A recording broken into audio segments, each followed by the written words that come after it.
Hi, in this video I would like to show you why I still do not want to upgrade to the newest generations of the CPU. We have here two laptops. This one has i5 with 12 generations and this one has the newest AMD AI. I will show you soon specifications of each of them. I would like to notice that this one is 3 times more expensive than this one. This one is AMD and I will show you the specs. So sorry for the language, it's in Czech, so I will try to translate it for you. So this one is 13 generations of i5 and it's the H class. So it's the 13th generation of the Intel. In comparison, this one is, AMD Ryzen AI 7 Pro.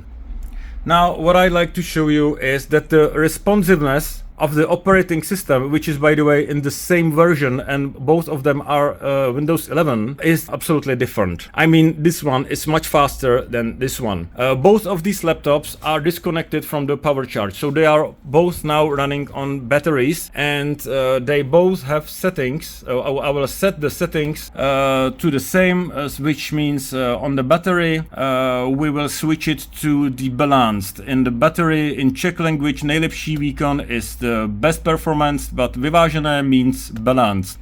We will do the same here, which is already been set. So battery balanced. Okay, now I have developed my own application for reading the MDB file and communicating with my eShop. It doesn't matter. The matter is that the application is absolutely not optimized and it has been just coded just to work and not to be optimized. So I will show you how it works on both of these. So the application is called ShopSync.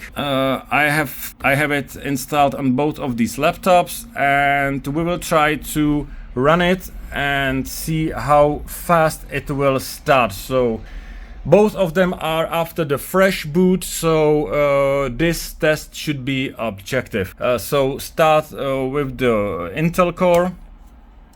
As you can see, it took about 1 second. Let's start this one. 3, 2, 1. Now it's been a little bit slower. Now we can start loading of the MDB file into the memory, which is started using this button. And I already have a measuring here how much time this process takes, so we can run it simultaneously here. I just lost my cursor. So now we see that it took here about 10.2 seconds. So how much it will take here on the AMD one? it's even slower. And this is not the only issue. If you are browsing through the operating system, the responsiveness of this one is much better than this one. Let me show you what I mean. Let's start the notepad, the basic one, and I will prepare it here too. So okay, I'll hit enter. 3, 2, 1, now. It's almost immediate. About here, 3, 2, 1, now.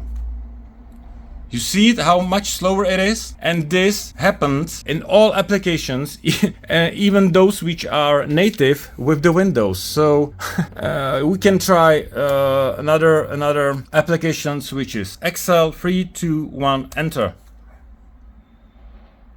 And we are loaded. Let's do the same thing here. 3, 2, 1, enter. Okay, this was almost the same. Let's run the Edge. 3, 2, 1, click. Okay, this was almost immediate. 3, 2, 1, click.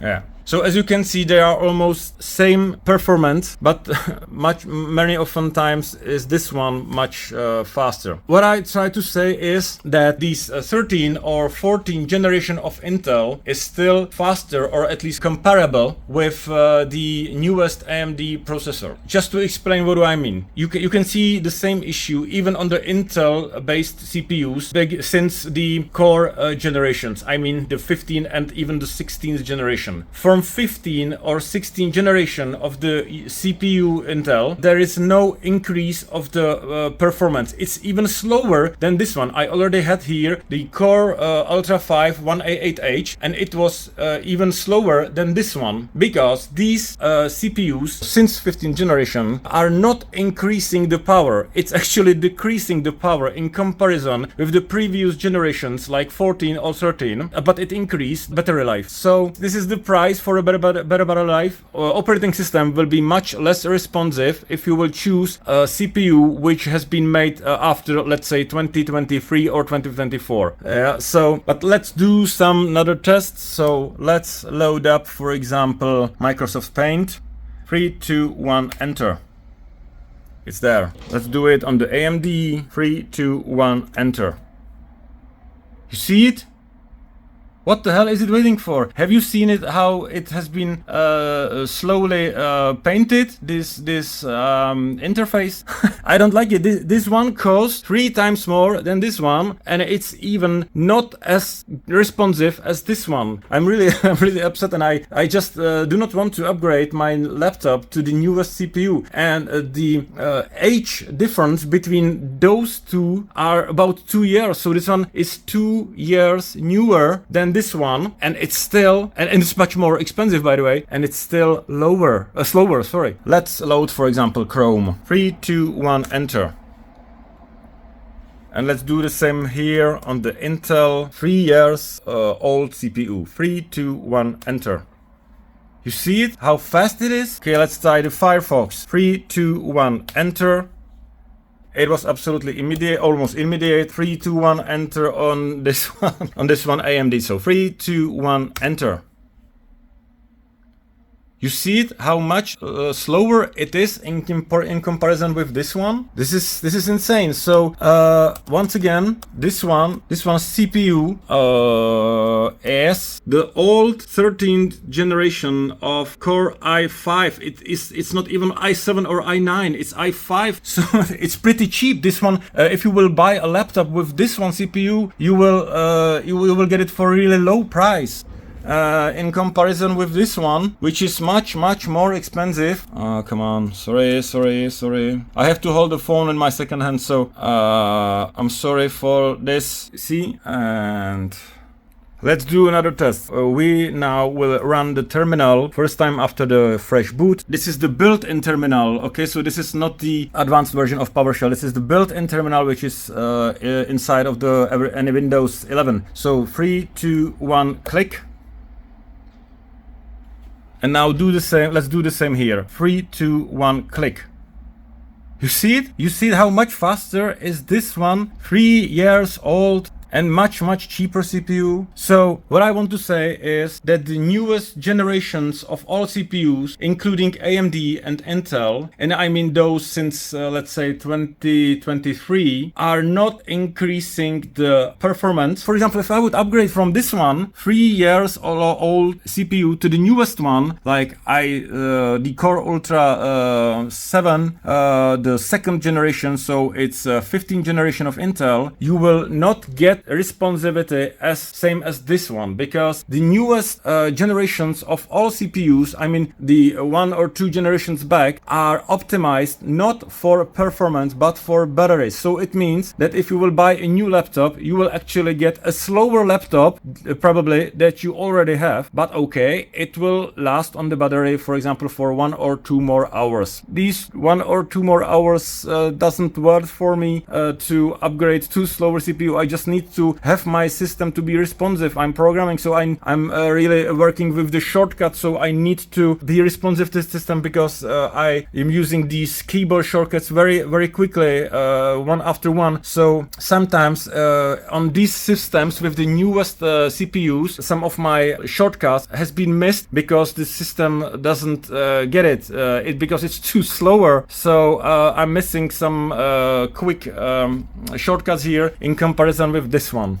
So now what I want to say is that we probably will have to wait 1 or more 2 years or generations until these new CPUs will be responsive as these 3 years old CPUs and be battery safe again. So for today, if I would buy a new laptop for today and I didn't have one, I would choose 13 or 14 generation of any H or HX CPU. I would really not buy the Core Ultra 188 or 288, yeah, this still will be less responsive in comparison with this one. And the same goes for this AMD, which is newer. So if you are going to buy a laptop, I would recommend you to avoid these newest generations of CPUs. And my opinion is to choose 14th generation of even for i5. But it has to have the H or HX here. This is the key to have the most responsive operating system today in May of 2025. So do not buy the newest gens of CPUs. You can spare the money and get the much higher responsiveness and speed for much less money. You know what I mean?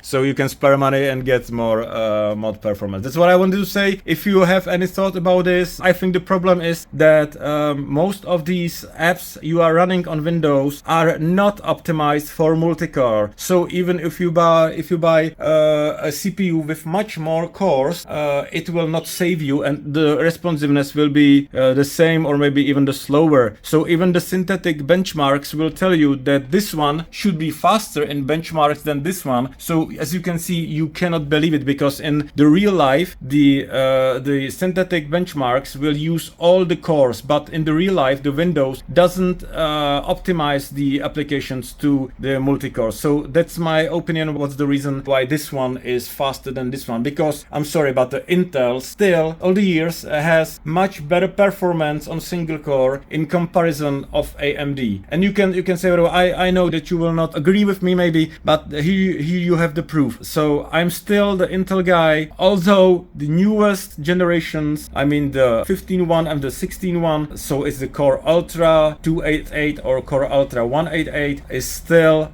not as fast as this one, because these two new generations are optimized for battery but has a lower performance, which is pretty sad. So if you are going to buy a newest laptop today, you will get much lower responsiveness in the operating system instead of keeping these older 13 or 14 gens of the Intel. So let me know about in your comments what do you think about this issue. I will still stay with this one laptop which costs like really much lower price than in comparison with this one. And let me know in the comments what do you think about this and about the new generations of the CPUs, Intel and AMD. And if you like this video, so please hit like and give me a subscribe not to miss the another videos from my IT life. Thank you for watching and have a nice day. Goodbye.